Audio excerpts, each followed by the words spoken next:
Good morning class, আমি সন্তু। তোমরা দেখছো the learning expert 2.0 YouTube channel.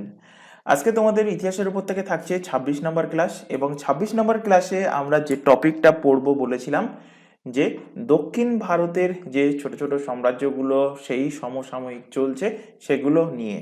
অর্থাৎ আমরা এর আগের দিনের ক্লাসেই বলেছিলাম যে যখন হর্ষবর্ধনের টাইম পিরিয়ড শেষ হচ্ছে, হর্ষবর্ধন লাস্টে কি করছে, পুরো এক মহামক্ষ পরিষদ তৈরি করছে, সেখানে একটা সভা হচ্ছে প্রত্যেক 5 বছর অন্তর। তো তেমনি এর পরবর্তীতে আসবে দক্ষিণ ভারতের সঙ্গমকাল। তো সেটাই থাকবে আজকের ক্লাসে আমাদের আলোচনা। তো এর আগের ক্লাস যদি তোমরা না দেখে থাকো তো উপরে আই বাটনে লিঙ্ক শো হচ্ছে, অথবা এই চ্যানেলের ডেসক্রিপশন বক্সটা ফলো করো, তার মধ্যে প্রিভিয়াস ক্লাসের লিঙ্ক দেওয়া আছে, সেটার উপর ক্লিক করলে প্রিভিয়াস ক্লাসগুলো তোমরা সেখান থেকে পরপর দেখে নিতে পারবে।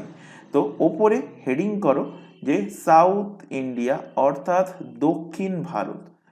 দক্ষিণ দক্ষিণ ভারত। তো দক্ষিণ ভারতে গুপ্ত উত্তর যুগে, মানে গুপ্তকালের পরে এখানে কি হচ্ছে, এই টাইম পিরিয়ডকে বলা হচ্ছে সঙ্গমকাল। কি বলা হচ্ছে? সঙ্গমকাল। তো হেডিং করো সঙ্গমকাল। সঙ্গমকালের টাইম পিরিয়ডটা কত? সঙ্গমকালের টাইম পিরিয়ড হলো প্রথম শতাব্দী, বলতে পারো 100 খ্রিস্টাব্দ থেকে 250 খ্রিস্টাব্দ পর্যন্ত। এই টাইম পিরিয়ডকে বলা হচ্ছে কি, বলা হচ্ছে সঙ্গমকাল। তো এর মধ্যে কি হচ্ছে, এর মধ্যে দক্ষিণ ভারতের পাণ্ড্য রাজারা, দক্ষিণ ভারতের পাণ্ড্য রাজারা কি করছে লিখে রাখতে পারো। দক্ষিণ ভারতের পাণ্ড্য রাজারা, দক্ষিণ ভারতের পাণ্ড্য রাজারা কবিদের জন্য 3টে সাহিত্যিক সম্মেলনের আয়োজন করছে। কাদের জন্য? কবিদের জন্য। কবিদের জন্য 3টি সাহিত্যিক সম্মেলন, 3টি সাহিত্যিক সম্মেলন তারা সম্মেলন করছে, 3টি সাহিত্যিক সম্মেলনের আয়োজন করছে, সম্মেলন আয়োজনা করে। এই সম্মেলনকে তামিল ভাষায় বলা হচ্ছে কি, একে বলা হচ্ছে তামিল ভাষায় সঙ্গমকাল। এই সম্মেলনকেই আমরা বলছি এই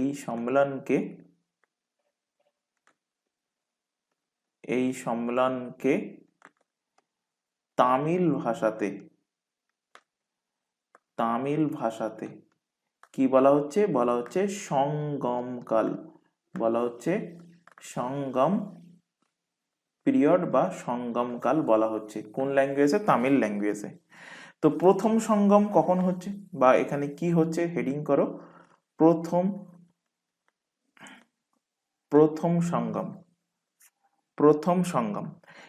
সঙ্গমের আয়োজন হচ্ছে কোথায়?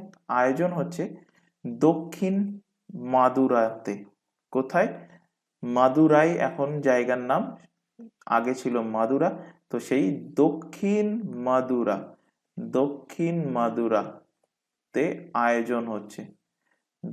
মাদুরাতে আয়োজন হচ্ছে প্রথম সঙ্গমে। এবং এই যে সঙ্গমের আয়োজন হচ্ছে, তো এর অবভিয়াসলি একজন অধ্যক্ষ থাকবে যার আন্ডারে এই সঙ্গমটা হবে। তো সেই অধ্যক্ষকে, তো অধ্যক্ষ হলেন আগস্ত্য ঋষি। অধ্যক্ষের নাম কি? আগস্ত্য ঋষি এই সম্মেলনের অধ্যক্ষতা করছেন। এবং এই সম্মেলনে কত জায়গা থেকে রাজা আসছে? তো মনে রাখবে, এক্সামে এক্সাক্ট ভ্যালু জানতে চাইতে পারে। 89টা রাজা অংশগ্রহণ করে, 89টি রাজা এই সম্মেলনে কি করছে? পার্টিসিপেট করছে, অংশগ্রহণ করছে। বর্তমানে এই যে প্রথম সঙ্গম হয়েছিল মাদুরার, দক্ষিণ মাদুরাতে, তো এটা এখন জলের তলায় চলে গেছে, জলমগ্ন হয়ে গেছে। তো যার জন্য এই সঙ্গম কালের বা এই সঙ্গম স্থানের কোনো সাহিত্যের জানকারি কিন্তু পাওয়া যায়নি। নেক্সট লিখো দ্বিতীয় সঙ্গম। দ্বিতীয় দ্বিতীয় সঙ্গম দ্বিতীয় সঙ্গম দ্বিতীয় সঙ্গমের যিনি অধ্যক্ষ করছেন, এখানে অধ্যক্ষ কিন্তু দুটো হচ্ছে। দ্বিতীয় সঙ্গমের অধ্যক্ষ লেখো, অধ্যক্ষ। অধ্যক্ষ দুটো কেন হচ্ছে? কারণ প্রথমে একজন অধ্যক্ষ ছিল এবং পরবর্তীতে অন্য একজন অধ্যক্ষ আছে, প্রথমে এবং শেষে। তো প্রথমে অধ্যক্ষ কে ছিল? অধ্যক্ষ ছিল ওই আগের বারে যে অধ্যক্ষ ছিল, অর্থাৎ আগস্ত্য ঋষি। আগস্ত্য ঋষি। এবং শেষে যিনি অধ্যক্ষতা করেছেন তার নাম কি? তার নাম হলো তোলকাপিয়ার। তার নাম কি? তোলকাপিয়ার। তোলকাপিয়ার। এই দ্বিতীয় সঙ্গম কোথায় আয়োজিত হয়েছিল? আয়োজন স্থল কোথায় ছিল? আয়োজন স্থল কোথায় আয়োজন হয়েছিল? তো এটাও কিন্তু আয়োজন হচ্ছে কোথায়? আয়োজন হচ্ছে তামিলনাড়ুরই আরেকটা জায়গা, কপাটপুরামে। কোথায়? কপাটপুরাম। এরপরে তৃতীয় সঙ্গম যখন পড়ব, ওটাও কিন্তু তামিলনাড়ুর কোথায়? উত্তরী, মানে মাদুরার উত্তর সাইডে আয়োজন হচ্ছে। অর্থাৎ তিনটে সঙ্গমই আয়োজন হয়েছে কোথায়? আয়োজন হয়েছে কিন্তু তামিলনাড়ুতে। কপাটপুরাম কোথায়? তামিলনাড়ু। পাশে টিএন লিখে দিলাম। এখানে মাদুরাটা কোথায়? এখানেও লিখে রাখতে পারো, তামিলনাড়ুতে অবস্থিত। তো এখানে থেকে একটা কোশ্চেন দেয় তোমাদের, যে এই যে পরবর্তী যে অধ্যক্ষ হচ্ছে তোলকাপিয়ার, এই তোলকাপিয়ার এই সম্মেলনের যিনি শেষে অধ্যক্ষ করছেন, ইনি একটা সাহিত্য রচনা করছেন। কোন ল্যাঙ্গুয়েজে সাহিত্য রচনা করছেন? অবভিয়াসলি তামিলনাড়ুতে হচ্ছে, মানে তামিল ভাষাতেই সাহিত্য রচনা করবেন। তো ইনি তামিল ভাষায়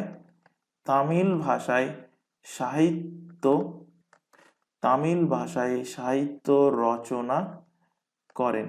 এবং সেই সাহিত্যের নাম কি? নাম হলো তোলকাপিয়াম। তো তোলকাপিয়াম কার লেখা?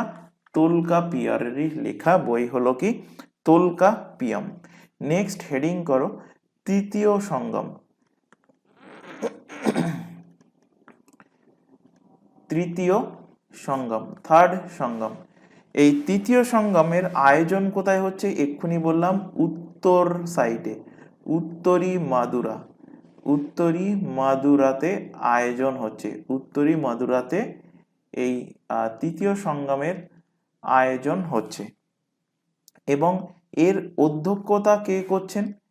লেখো তৃতীয় সঙ্গমের অধ্যক্ষ কে করছেন? অধ্যক্ষতা করছেন নাক্কিয়ার। অধ্যক্ষতা করছেন কে? নাক্কিয়ার অধ্যক্ষতা করছেন। এবং আচ্ছা, এর আগে আরেকটা পয়েন্ট লিখে নাও। এই যে দ্বিতীয় সঙ্গম হয়ে গেল, এই দ্বিতীয় সঙ্গমে কতজন রাজা পার্টিসিপেট করছেন? তো এখানে পার্টিসিপেট করছেন 59 জন রাজা অংশগ্রহণ করে। ধীরে ধীরে কিন্তু কমছে অংশগ্রহণ। 59 জন অংশগ্রহণ করে। যেমন তোমরা যদি কোথাও পড়তে যাও বা কোনো কোচিং সেন্টারে যাও, সেখানে দেখবে একদম ফার্স্ট দিন যখন সেই টিচার পড়ানো শুরু করছে, দেখবে ক্লাসে 100 জন, সাপোজ এক্সাম্পল হিসেবে বলছি, 100 জন ছেলে মেয়ে আছে। এবার পড়াতে পড়াতে 1 মাস পরে দেখবে সেই 100 জনের মধ্যে 10 জন গায়েব হয়ে যায়, থাকে 90 জন। আবার ঠিক 2 মাস 3 মাস পরে দেখবে তার থেকে আরো 20-22 জন বেরিয়ে যায়, থাকে লাস্টে পড়ে থাকে 60-70 জন। তো ঠিক তেমনই, যে প্রথম দিন খুব ইন্টারেস্টিং ব্যাপার। তো প্রথম দিন এসেছিল কতজন? প্রথম দিন এসেছিল 89 জন রাজা। তারপরে ইন্টারেস্ট কম লেগেছে, তো যাদের ইন্টারেস্ট লাগেনি তারা আসেনি, 59 জন রাজা এসে। ঠিক একইভাবে তৃতীয় সংগ্রামেও কিন্তু কিছু রাজা কমে যাচ্ছে। তো এই সম্মেলনে পার্টিসিপেট করছে 49টি রাজা অংশগ্রহণ করছে। 49টি রাজা কি করছে? এখানে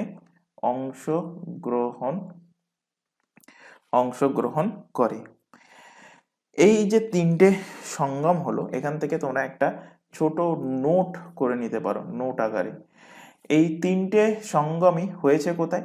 তামিলনাড়ুতে। তো আমি এখানে পাশেই লিখে দিচ্ছি, উত্তরী মাদুরা এটাও কোথায় অবস্থিত? তামিলনাড়ুতে অবস্থিত। তো এটা নোটে লিখে রাখতে পারো, তিনটি সঙ্গমই না তামিলনাড়ুতে হয়েছিল। এছাড়া এই যে আগস্ত্য ঋষি, এই যে আগস্ত্য ঋষি যিনি প্রথম সঙ্গমের অধ্যক্ষ করেছিলেন এবং দ্বিতীয় সঙ্গমের প্রথম দিকে অধ্যক্ষ করেছিলেন, এই আগস্ত্য ঋষি ইনি প্রথমে বারাণসীর নিবাসী ছিলেন। ইনি কোথাকার?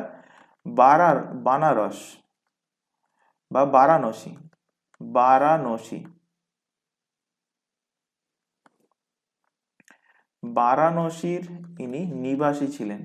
এবং পরবর্তীতে এই অধ্যক্ষ, প্রথম সঙ্গম দ্বিতীয় সঙ্গমের অধ্যক্ষতা করতে করতে তিনি থেকে যান কোথায়? তিনি থেকে যান কিন্তু তামিলনাড়ুতে। তামিলনাড়ুতে তিনি থেকে যান এবং তামিলনাড়ুতে তিনি সেখানে থেকে যাওয়ার ফলে আগস্ত্য ঋষিকে বলা হচ্ছে কি? আগস্ত্য ঋষিকে বলা হচ্ছে, এনাকে কি বলা হচ্ছে? বলা হচ্ছে তামিল সাহিত্যের জনক। তো কোশ্চেন দেবে, তামিল সাহিত্যের, তামিল সাহিত্যের জনক কাকে বলা হচ্ছে? বলা হচ্ছে আগস্ত্য ঋষিকে তামিল সাহিত্যের কিন্তু জনক বলা হচ্ছে। এই সঙ্গমকালে তিনটে রাজ্যের ধীরে ধীরে উত্থান হচ্ছে। প্রথম রাজ্য হলো চের বংশ, চের বংশ, এবং তিনটেই কিন্তু দক্ষিণ ভারতে। দক্ষিণ ভারতে কোথায়? দক্ষিণ ভারতে, আচ্ছা ম্যাপ আঁকি তাহলে বুঝতে পারবে, ম্যাপ আঁকি তাহলে ক্লিয়ার হবে। আচ্ছা তার আগে এখানে একটা ছোট ইনফরমেশন দেওয়ার আছে, তোমরা এখন যে ক্লাসটা দেখছো সেটা আরআরবি, এনটিপিসি এবং সমস্ত এসএসসি বলো বা পিএসসি বা ডব্লিউবিসিএস বলো, প্রত্যেকটা exam special history foundation batch. এর পাশাপাশি আদার্স যে এক্সামের নাম দেখতে পাচ্ছ, ক্লার্কশিপ এবং মিসলিনিয়াসের মেন্সের ক্লাস কিছুদিনের মধ্যে শুরু হবে। এর পাশাপাশি পুলিশের যাবতীয় এক্সাম, এসএসসি যাবতীয় এক্সামের জন্য এই চ্যানেলে সম্পূর্ণ ফ্রিতে কিন্তু রেগুলার বেসিসে লাইভ ক্লাস চলছে। ক্লাস থেকে যায় রেকর্ডেড ফরম্যাটে, সুতরাং পরবর্তীতে ক্লাস তোমরা দেখে নিতে পারবে তোমাদের সময় মতো। তবে প্রত্যেকের কাছে রিকোয়েস্ট থাকছে কেউ এই চ্যানেলের কোনো ক্লাসকে ডাউনলোড করে দেখবে না। আর নিচে দেখো হোয়াটসঅ্যাপ নাম্বার প্রোভাইড করা আছে, তো হোয়াটসঅ্যাপে তোমরা এই সমস্ত ব্যাচ কিন্তু আলাদা আলাদা আমাদের আছে এক্সাম ওয়াইজ। তো হোয়াটসঅ্যাপ ব্যাচে যুক্ত হতে চাইলে, কারণ সেখানে সমস্ত রকম রুটিন ক্লাসের লিঙ্ক, এক্সাম ওরিয়েন্টেড যাবতীয় গুরুত্বপূর্ণ ইনফরমেশন প্রোভাইড করা হয়। তো নিচে যে হোয়াটসঅ্যাপ নাম্বার ডিসপ্লে হচ্ছে সেই নাম্বারে আমাদেরকে ইনফর্ম করবে, শুধুমাত্র হোয়াটসঅ্যাপে মেসেজ করে, কেউ নর্মাল কল ভিডিও কল করবে না। আর মেসেজ করে ইনফর্ম করলে তোমাদের রিকোয়ারমেন্ট অনুযায়ী নির্দিষ্ট ব্যাচে অ্যাড করিয়ে নেওয়া হবে। এছাড়া এখানে আরও আরেকটি ইনফরমেশন দেবো, তোমরা এখন যে চ্যানেলের ক্লাসটা দেখছো তার নাম দ্য লার্নিং এক্সপার্ট 2.0। এই চ্যানেলেই পেয়ে যাবে প্রত্যেকটা এক্সামের জন্য জিকে জিএস এর class, current affairs, reasoning, English এবং ম্যাথের ক্লাস তোমরা পেয়ে যাবে সম্পূর্ণ ফ্রিতে এই চ্যানেলে। তাই প্রত্যেককে বলছি চ্যানেলটাকে সাবস্ক্রাইব করে বেল আইকনকে অল নোটিফিকেশনে সেট করে নাও। রেগুলার বেসিসে ক্লাস চলছে, রেগুলার বেসিসে তোমরা ক্লাসগুলো জয়েন করতে থাকো। তো নেক্সট হেডিং করো সঙ্গম কালের রাজ্য, হেডিং করো সঙ্গমকালের রাজ্য। তো সঙ্গমকালে আমি যেহেতু ভারতের দক্ষিণ সাইডটা আমি এখানে আঁকছি, পুরো ভারত না এঁকে।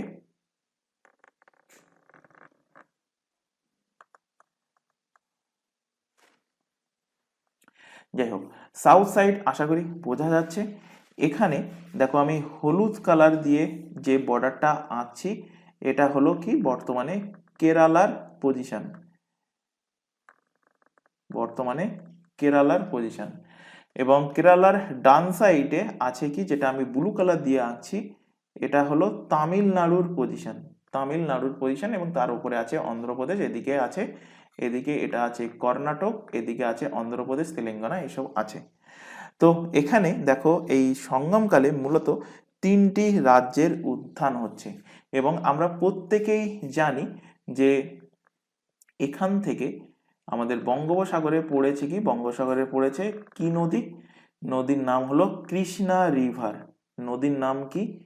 কৃষ্ণা।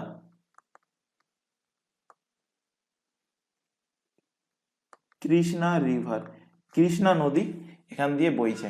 এবং নিচে দিয়ে বইছে কি, নিচে দিয়ে এখান থেকে বইছে যাকে আমরা দক্ষিণ ভারতের গঙ্গা নামেও চিনি, এখান দিয়ে বইছে কি, এর নাম হলো কাবেরী নদী,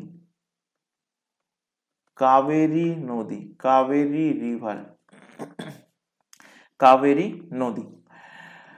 তো কৃষ্ণা নদীর দক্ষিণে, এই কৃষ্ণা নদীর দক্ষিণে, দক্ষিণ বলতে অবভিয়াসলি কোন সাইডটা, নিচের সাইড, মানে এই সাইডটা, এই সাইডটা, এই কৃষ্ণা নদীর দক্ষিণে তিনটে রাজ্যের উত্থান হচ্ছে। কি কি সেই রাজ্য? চের বংশ, পাণ্ডব বংশ,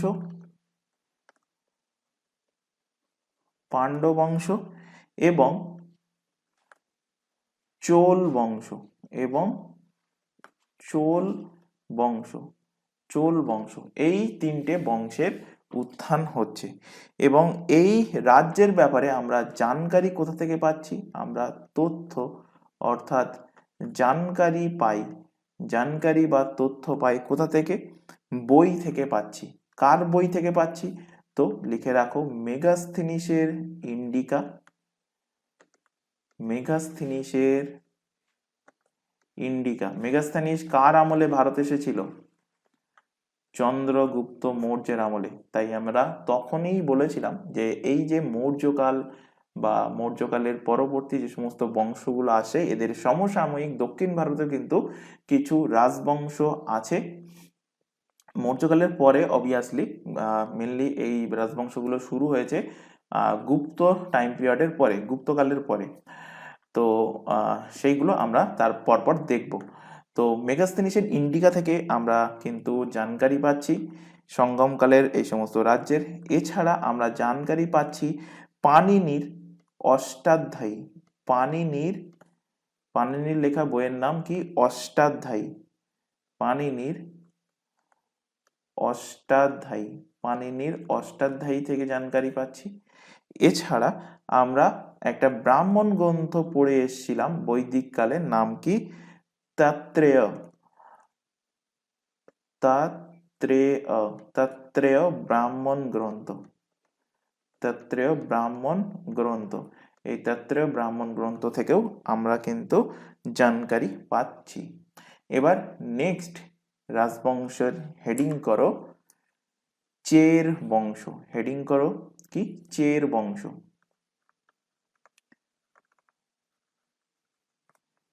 চের বংশ, চের বংশ। এখান থেকে খুব একটা বেশি ইম্পর্টেন্ট বলবো না, তবে এখান থেকে কিন্তু কোশ্চেন দিতে দেখা গিয়েছে এবং এর মধ্যে থেকে যদি একটা কোশ্চেন দিয়ে দেয়, যদি জানা না থাকে তাহলে কিন্তু কোশ্চেন ছেড়ে আসতে হবে, নতুবা ভুলভাল অ্যান্সার করে আসতে হবে। তো যাই হোক, আমরা এখানে সবার প্রথমে ম্যাপটা একটুখানি দেখে নিই যে কোথায় উত্থান হয়েছিল চের বংশের। তো এখানে আমি আবারও দক্ষিণ ভারতের ম্যাপ আমি এখানে ছোটভাবে আঁকছি।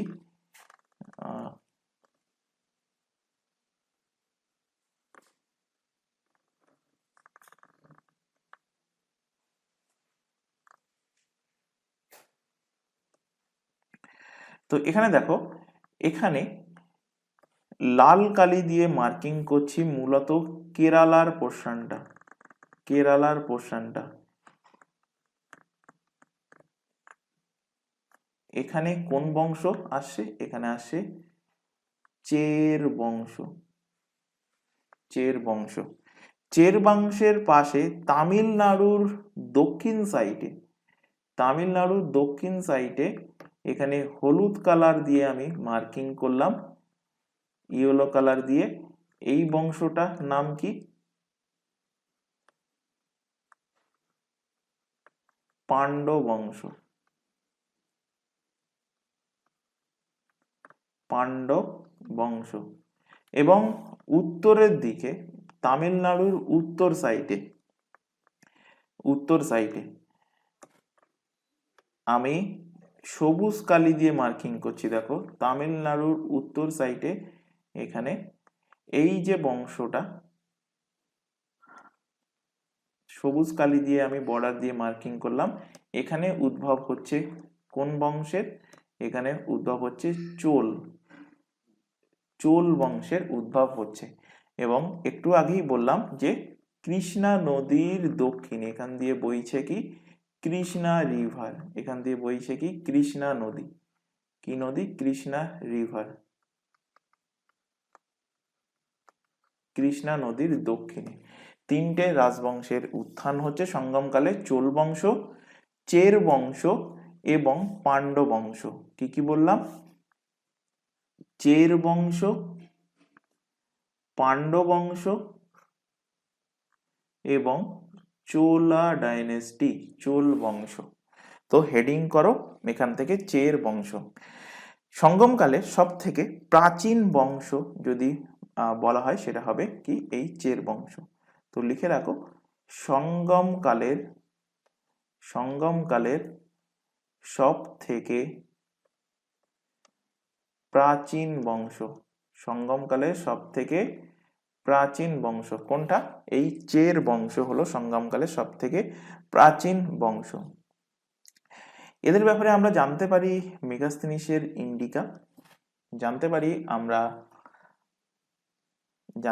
আমরা পাণিনির অষ্টাধ্যায়ী এবং ব্রাহ্মণ গ্রন্থ তত্ত্রয়ে। ব্রাহ্মণ গ্রন্থ কি? তত্ত্রয়ে ব্রাহ্মণ গ্রন্থ। তো তত্ত্রয়ে ব্রাহ্মণ গ্রন্থ থেকে আমরা কি জানতে পারছি? তো তত্ত্রয়ে ব্রাহ্মণ গ্রন্থ, তত্ত্রয়ে ব্রাহ্মণ গ্রন্থ থেকে এই চের বংশকে এই ব্যাপারে আমরা যেটা জানতে পারছি তাকে বলা হচ্ছে কি? বলা হচ্ছে চেরাপদ। তো তত্ত্রয়ে ব্রাহ্মণ গ্রন্থ একে চেরাপদ বলছে। কি বলছে? ব্রাহ্মণ গ্রন্থ একে চেরাপদ বলা হয়, একে চেরাপদ বলা হয়। অর্থাৎ সঙ্গমকালের প্রাচীন বংশ হলো চের বংশ, একে তত্ত্রয়ে ব্রাহ্মণ গ্রন্থে বলা হচ্ছে কি? বলা হচ্ছে চেরাপদ বলা হচ্ছে। কিন্তু অশোকের যে দ্বিতীয় শিলালিপি ছিল সেই দ্বিতীয় শিলালিপিতে একে কি বলা হচ্ছিল? তো এখানে লেখো অশোকের শিলালিপি।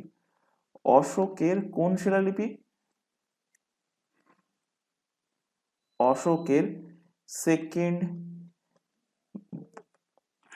শিলালিপি, অশোকের দ্বিতীয় শিলালিপিতে একে বলা হচ্ছে কেরাল পুত্র। কি বলা হচ্ছে? বলা হচ্ছে এই চের বংশকে বলা হচ্ছে, কারণ কেরলেই এদের উত্থান হচ্ছে, বলা হচ্ছে কেরাল পুত্র, কেরাল পুত্র বলা হচ্ছে। চের বংশের এরিয়া কোথায় ছিল? এদের ক্ষেত্র লিখে রাখো, এদের ক্ষেত্র এরিয়া ছিল কোথায়? ম্যাপ এই কারণেই দেখালাম। তো এদের এরিয়া ছিল কেরালা রিজিয়ন, বর্তমানে কেরালা রিজিয়ন, বা যাকে বলা হয় কেরালা সাইটের উপকূলকে কি বলা হয়? মালাবার বলা হয়, মালাবার উপকূল। ম্যাক্সিমাম ক্যান্ডিডেট একটা জিনিস গুলিয়ে যায়, মালাবার উপকূল কোনটা এবং করমণ্ডল উপকূল কোনটা। তো সব থেকে মনে রাখার একটা সহজ উপায়, 2023-এ দেখবে একটা বড় ঘটনা হয়েছিল, ট্রেন অ্যাক্সিডেন্ট, করমণ্ডল এক্সপ্রেসের অ্যাক্সিডেন্ট। কোথায় হয়েছিল? উড়িষ্যার সাইডে। তো উড়িষ্যার সাইড দিয়ে যদি করমণ্ডল এক্সপ্রেস যায় তাহলে অবভিয়াসলি তামিলনাড়ুর ডান সাইড যেটা, সেই সাইডটাকে মানে তামিলনাড়ুর পূর্ব সাইড যেটা, সেই সাইডের যে উপকূল তাকে বলা হয় করমণ্ডল, আর কেরালা সাইডের উপকূলকে বলা হয় যেটা পড়ে থাকছে মালাবার উপকূল। তো এইভাবে মনে রাখতে পারো, আর যদি এমনি মনে থাকে সেটা আপ টু তোমাদের ওপর। যাই হোক, এখান থেকে নেক্সট কোশ্চেন যেটা দেয় সেটা হলো এই বংশের ক্যাপিটাল, এই বংশের রাজধানী কোথায় ছিল? চের বংশের রাজধানী, তো চের বংশের ক্যাপিটাল ছিল বাংজি। কোথায়? বাংজি, বা একে বলা হচ্ছে করুর। বাংজি বা করুরে ছিল এদের রাজধানী।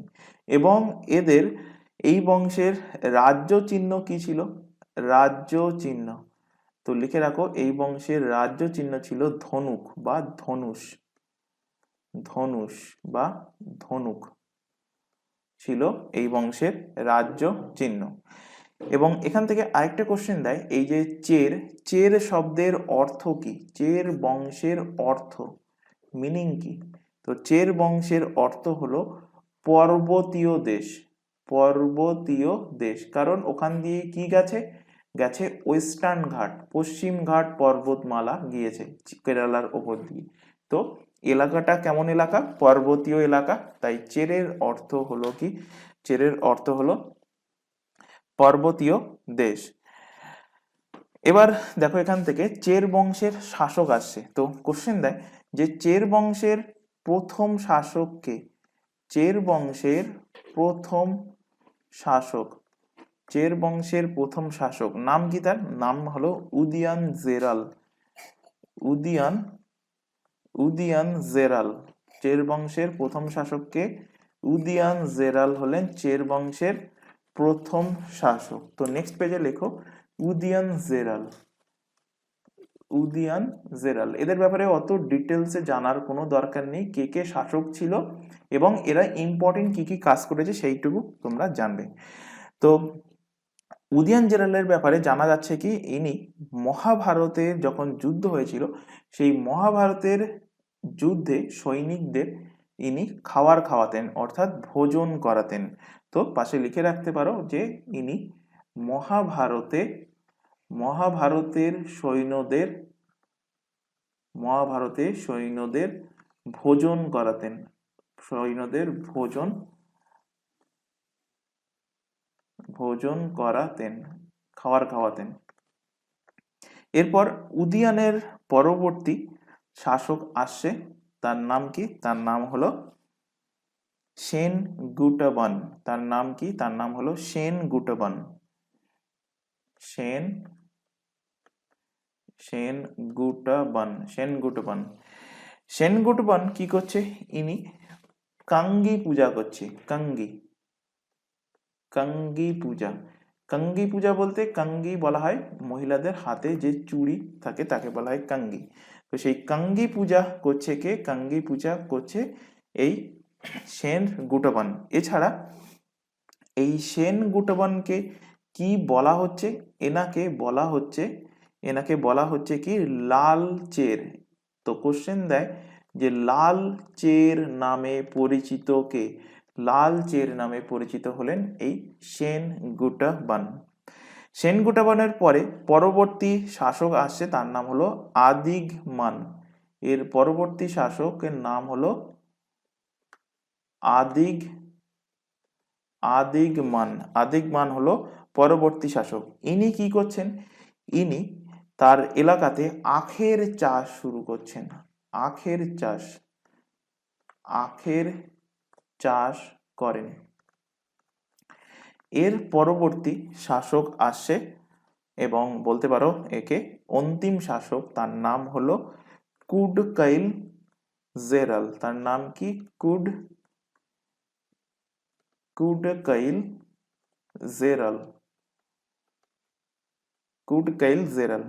এই কুডকাইল জেরাল কি করছে, কুডকাইল জেরাল ইনি হচ্ছে অন্তিম শাসক, ইনি হলেন একদম লাস্ট শাসক, অন্তিম শাসক।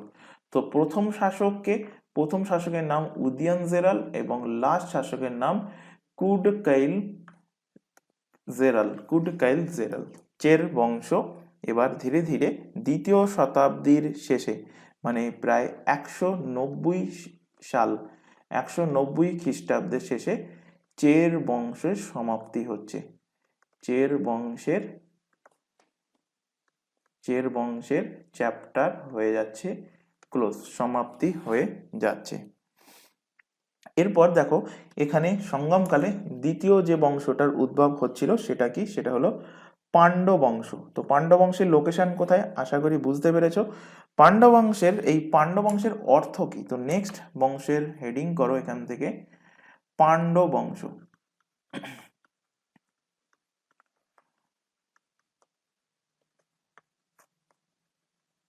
পাণ্ডব বংশ, পাণ্ডব বংশের অর্থ কি, তো এর অর্থ হলো, পাণ্ডব বংশের অর্থ, অর্থ হলো প্রাচীন দেশ।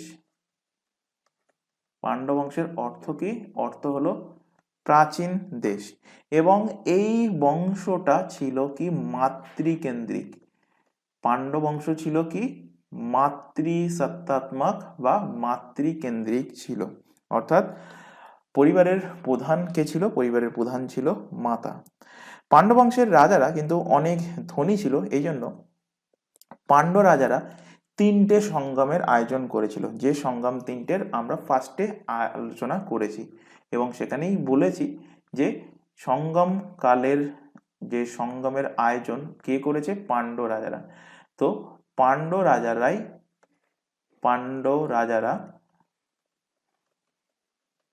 রাজারাই তিনটি সংগ্রামের আয়োজন করছে, তিনটি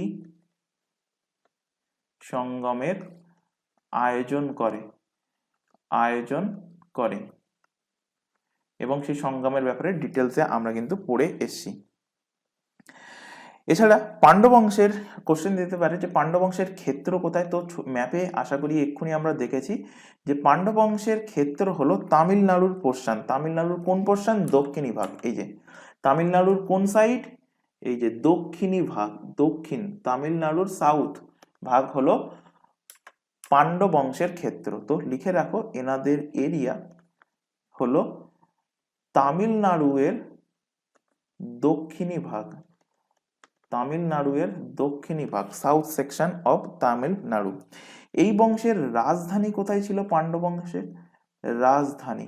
তো সংগ্রামকালে তোমাদের পড়ানোর সময় বলছিলাম যে যেখানে সংগ্রাম আয়োজন করা হচ্ছিল ম্যাক্সিমাম কোথায়?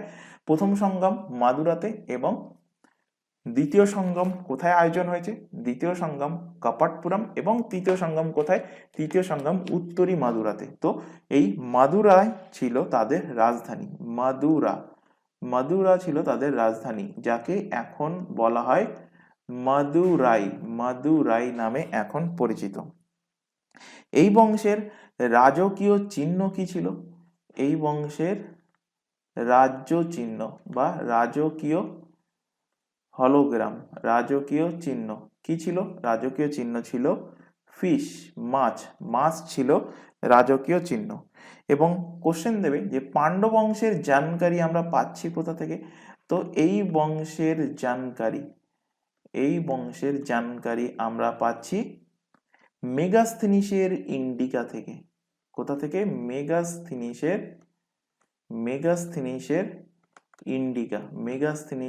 ইন্ডিকা থেকে। যদি কোশ্চেন দেয় যে চের বংশের জানকারি আমরা কোথা থেকে পাচ্ছি? তো চের বংশের জানকারি পাচ্ছি তৈত্রেয় ব্রাহ্মণ গ্রন্থ থেকে। আর পাণ্ডব বংশের জানকারি পাচ্ছি আমরা মেগাস্থিনিসের ইন্ডিকা থেকে। এবার চলে আসছে পাণ্ডব বংশের প্রথম শাসক। পাণ্ডব বংশের প্রথম রাজা কে ছিল? পাণ্ডব বংশের প্রথম রাজা নাম কি? নাম হলো নোডিয়ন। নাম কি ছিল? নাম ছিল নোডিয়ন। খটোমটো নাম, তবুও একটু কষ্ট করে তোমাদেরকে কিন্তু মুখস্থ করতে হবে। এই নোডিয়ন কি করতেন? নোডিয়ন সমুদ্র, কারণ পাশে সমুদ্র ছিল, তো ইনি সমুদ্রকে পূজা করতেন এই নোডিয়ান। এবং এই বংশের সব থেকে সর্বশ্রেষ্ঠ শাসক আসছে কে? বা বলতে পারো এরপরে সর্বশ্রেষ্ঠ শাসক, তার নাম মনে রাখবে নেডুজেলিয়ান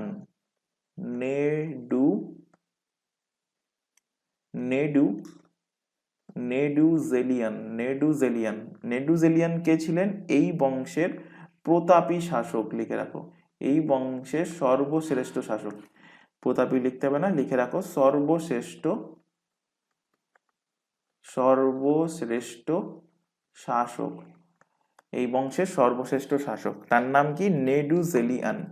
ইনি 290 সালে তৌলিয়া লাঙ্গা নাম যুদ্ধে কি করছে? চোল রাজা সহ 5টি রাজ্যকে একসাথে পরাজিত করছে। তো এ কি করছে? অ্যাটাক করছে। কোন দিকে অ্যাটাক করছে? এ অ্যাটাক করছে পাণ্ডব, এখান থেকে অ্যাটাক করছে চের বংশকে, এবং তার পার্শ্ববর্তী চোল বংশকে অ্যাটাক করছে। তাহলে নেডুজেলিয়ান 290 খ্রিস্টাব্দে যুদ্ধের নাম কি? যুদ্ধের নাম হলো তলৌয়া লাঙ্গানাম। তলৌয়া লাঙ্গানামের যুদ্ধে কি করছে? যুদ্ধে চের বংশ ও চোল বংশকে, চের বংশ এবং চোল বংশের সাথে এর পাশাপাশি আরো 5টা বংশের সাথে যুদ্ধ করে রাজ্যকে কি করছে? একত্রিত করছে। এবার এর পরবর্তী এবং অন্তিম শাসক আসছে কে? অন্তিম শাসক এসে যাচ্ছে নল্লি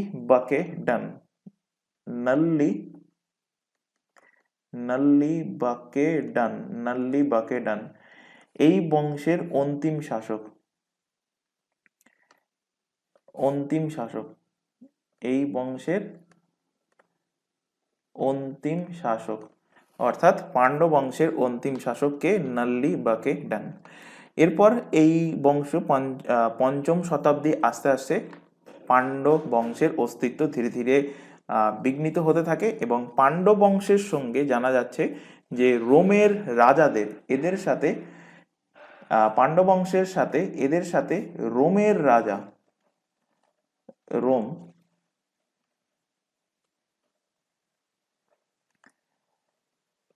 রোমের রাজাদের কিন্তু খুব ভালো একটা সম্পর্ক ছিল এবং এরা সেই জন্য তাদের দূত রোমের রাজা নাম কি?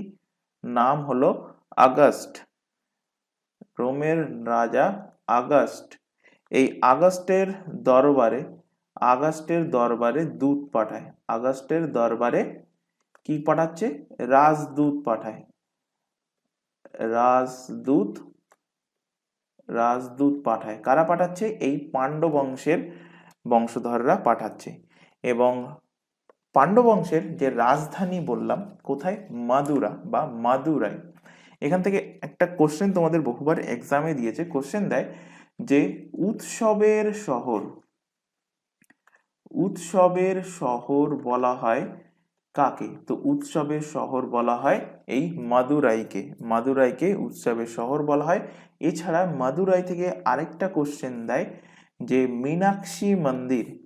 মীনাক্ষী মন্দির কোথায় অবস্থিত? মীনাক্ষী মন্দির তামিলনাড়ুতে অবস্থিত।